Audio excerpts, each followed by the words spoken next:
Hello, friends. Welcome to Spike Week. I am Erik Beimfohr, your host, Erik Beimfohr. You can find me on Twitter, as always, at Erik Beimfohr. This episode is kind of funny. This episode of this best ball show, brought to you by RotoGrinders.com, is kind of the polar opposite of what we talked about in the last episode. For those of you that listen, watch on YouTube, listen on the RotoGrinders football podcast feed. It's the opposite. It's basically the polar opposite of what we talked about last time. The downside, what seems, both of these subjects seem like counterintuitive. So I think that's the big important thing to talk about holistically, talk about from a macro perspective, is just how some things that appear logical are actually maybe things that we should be either concerned about or excited about, depending upon, whether that logic is positive or negative. And so last episode, we talked about how maybe some situations that seem uncertain from a volume perspective, the example I used relatively frequently was the Cowboys passing offense. We don't really know how the volume is going to break down between CeeDee Lamb, Amari Cooper, Michael Gallup, even Zeke and Tony Pollard, the tight ends. The same situation with the Bengals passing offense. There's a lot of them like that. But when they have a lot of potential, when they have potential to score a lot of points, and these players are really talented, there's a lot of upside in the offense. There's a lot of reasons to bet on that offense, assuming the draft cost is relatively appropriate, but there's just a lot of reasons to bet on the upside that comes with that uncertainty. On the flip side is the downside and the risk to players that project for huge volume. And you're like, how can that be? What does that mean? If a guy's going to get the ball a lot, that's a good thing, right? For fantasy football. And that is true.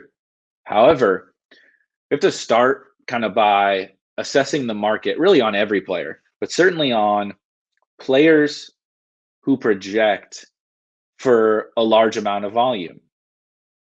And the shining example, the player I will probably mention too much during this, but the best example at the top of drafts this year is Darren Waller.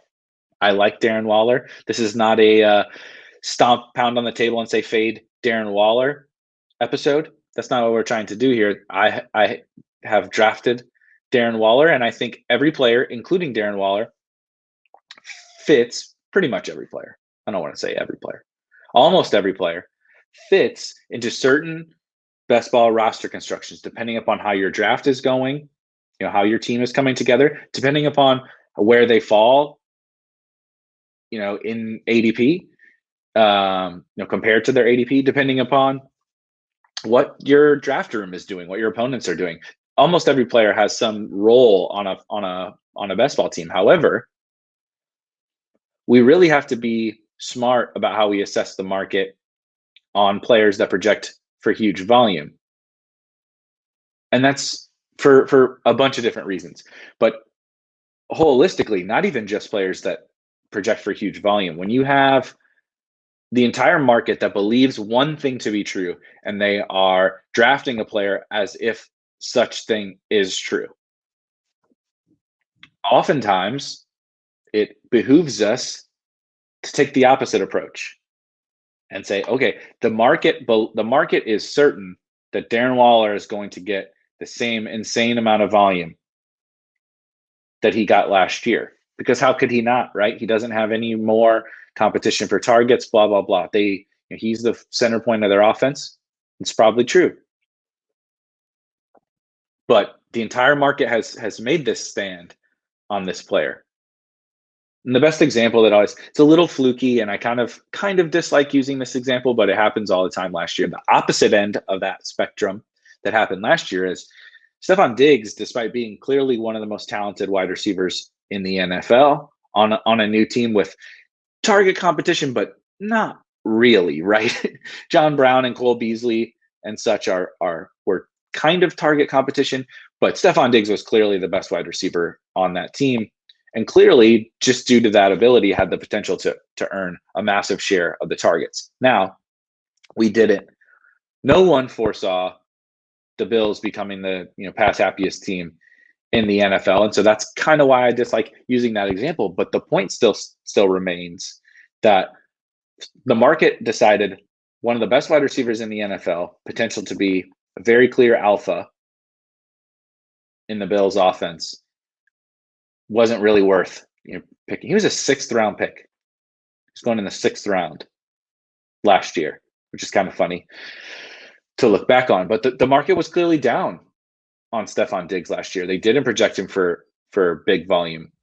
Like I said, a little bit of that is fluky, but it was clearly advantageous to take the opposite side of that market perception on Stephon Diggs. He clearly had the upside to become an alpha. And so we have situations that are on the opposite side of that way more often, I think. I don't know about way more often, but they stand out a lot more because certain players, particularly expensive players, earn their ADP and earn this assessment from the market solely based off of volume. I like Darren Waller. He's a good football player. But there are other good football players on bad offenses, right, with bad quarterbacks that we don't necessarily project for this crazy target share. And so we just kind of write them off, right? No receiver on the Detroit Lions, even TJ Hawkinson. TJ Hawkinson's won, as Evan Silva would say, the MF and Mackey Award. Great, really talented tight end on also a bad offense. Now, he's not going crazy low, but he's going a whole lot lower than Darren Waller. And that's because he hasn't done it. And so he doesn't project for that. So we're carrying over this huge target share that Darren Waller got last year into this year. And I think, logically that does make sense. But what it doesn't take into account is just the natural inaccuracy of our projections, our player projections. Like the logic behind everything seems totally sound. And I think it's hard for a lot of people, even sometimes me, hard to grasp, like just understanding that there's a lot of variance in this. Like, the DFS joke constantly for those that play DFS, like the DFS joke is just, oh yeah, it was just variance, right? When things didn't go your way. But a lot of the times that is actually true. People just want to have a reason for why things happened or why things are going to happen. When a lot of the times the real answer is just like, shrug, I don't know, variance. It's just how it happened. But, that's not how people operate. And people want to have these hard and fast rules, and they want to have reasons for why everything's happening. And so that turns into this situation where people don't appropriately factor in just how inaccurate, volume projections can be. And they can be inaccurate for a number of different ways, for a number of different reasons. Like, and setting aside injury too, right? Because everyone has injury risk. Ignoring injury risk, Darren Waller could keep the exact same role on this team, and just through the sheer variance of a season, catch less passes and catch less touchdowns. Like, you could be technically right about his role, and it just through how football games work sometimes. Whether the defenses are keyed in on him a little bit more, or maybe they happen to decide they want to use Henry Ruggs finally, get Henry Ruggs on some shallow crossers and stuff that he's really good. That why we thought they drafted him for, instead of just running 9 routes all day. Maybe they do throw for the first year. They don't lie about throwing to Josh Jacobs more. Maybe they do throw to Josh Jacobs a little bit more, but Waller is still the centerpiece of this offense. Like, you weren't wrong about that, but just needing, the guy caught 100 plus balls, and you're going to need that again as a 2nd round pick. You're going to need that again. And that's a 2nd round pick in best ball drafts. in tight end premium, a second round pick in like typical best ball drafts, underdog and DraftKings. In tight end premium, we're talking about like the 4th overall pick. And I get why he goes the 4th overall pick. And I'm not saying you can't take him with the 4th overall pick, but there are reasons why you may want to be lower than the market on him. And the number one thing is just how inaccurate our projections are going to be. And sometimes, like, it could just be variance. He could have the same role as he had last year, but he just doesn't, maybe he doesn't have the insane game he had against the Jets and we knocked 10 catches off right there. There's just a lot of paths to our projections being wrong about players. And the hardest part is that a lot of the times it's not explainable, right? Because it's usually just variance.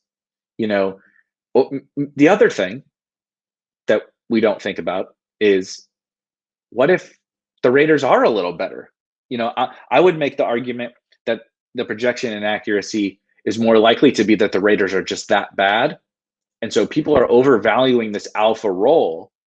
I don't know about overvaluing. People are valuing this alpha role in a bad offense because, it clearly makes you comfortable with just how much volume he's going to get. He doesn't have target competition. So, like, I can just lock him into X targets every single week, right? X catches. And so the first part of that, I guess I should double back really quick. The first part of that is that we definitely overvalue, we as a collective industry definitely overvalue alpha roles in bad offenses. And that's like partly because of this projection thing. It makes us feel really warm and fuzzy, right? Okay, I know that they're not going to score quite as many points, but I know that he's going to catch 7 balls. When in reality, we want you to be in a good offense. That's where the ceiling comes from, is when you're in this great offense. The Dallas Cowboys are going to score a lot more points. The Chiefs are going to score a lot more points than the Raiders. So even every week that Kelsey doesn't catch 10 balls, he still could blow away the competition at tight end, because they're going to score 30 plus points every week. The Raiders are going to be limping most weeks, limping to 17 points, and so you need every single one of those catches. And that's harder to achieve, and it creates more inaccuracy because it's really hard to get that many targets and catch that many balls when Derek Carr is your quarterback and your teammates aren't good. Your teammates aren't helping you. But the opposite can also be true. Maybe the Raiders offense is a little bit better. Maybe Henry Ruggs turns into a good football player. Maybe John Brown is a better fit in this offense. I doubt it, but maybe John Brown is a better fit in this offense. Maybe they run the ball well. They want to run. They want to run the ball. Maybe Josh Jacobs has a good year. And so now you have an offense where other guys are picking up the slack a little bit more, and maybe they're playing from ahead more often. Again, this isn't what I'm projecting, but crazy stuff happens every year. Teams rise up and play better than we think. Frankly, I would argue that the Raiders played a lot better than I thought that they were going to last year. But now maybe you don't get kind of some of these fourth quarters with Derek Carr just feeding 5, 6, 7 targets to Darren Waller as they're down by multiple scores, right? There's just these different scenarios, multiple different scenarios that create a lot more variance in the projection. And when the projection has to be such a huge raw number, that limits our paths to success. Our paths to success, being us winning best ball tournaments. It creates really slim and tough paths to success when we're leaning upon a huge volume number. And I think maybe even some better examples than Darren Waller when we start to get into this are the running backs. Because I'm not trying to write off Darren Waller.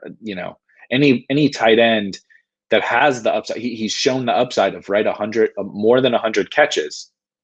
And so, players like that certainly have fits in into best ball teams, into certain best ball builds. We might argue you might need to be maybe a little lower than the market is on them, but that certainly doesn't mean you're writing them off. And while I'm not saying that you're writing some of these running backs off, we see this every year with running backs. And I think the paths to success are so limited for some of these guys because they're so reliant upon volume. Last year we saw it with Leonard Fournette, if you remember. Leonard Fournette was on the Jaguars during draft season. And the year before, he was a workhorse back, right? We actually hadn't seen him catch passes really much in his career, and that changed 2 years ago. He was one of the few every down backs in the NFL, and despite poor efficiency on a bad offense, he was catching so many passes, getting the goal line carries, that he was valuable. Now, he got cut, obviously, but that's also part of the game. When you're betting on bad players on bad teams, it makes it difficult. The other one was James Conner. And now some of that was a little bit injury related, but he also started off really, really quite poor out of the gate. And it just shows you, like, I'm not saying I predicted any of these. I drafted a lot of James Conner, a lot of James Conner. But we're so certain on these roles, right? There was no reason to believe that James Conner wasn't going to be an effective workhorse back in this Steelers offense. But it didn't work out that way. And we become enamored with these guys who are probably, like, at best average players. I would say at best Fournette and Conner are about average players. We become enamored with these average players because we feel really comfortable. Week one, we feel comfortable. Week one, these guys are going to get all the work. And there are so few workhorse running backs. And frankly, there are quite a small number of, like, true alpha passing game options. And so we become enamored with the guys that have that, right? But the issue becomes when you start to factor in all these other things, whether it be bad offense, bad quarterback, maybe that player stinks, there's a lot more uncertainty, which in turn leads to a lot more inaccuracy than maybe we think that there is coming in. And so the guy who I think jumps out quite a bit at the running back position with this is Mike Davis, and he has a couple of interesting bullet points, I guess I would say, as to why these kinds of guys can be scary. We make assumptions heading into a season on the competition level for players in there, like in that running back room, right?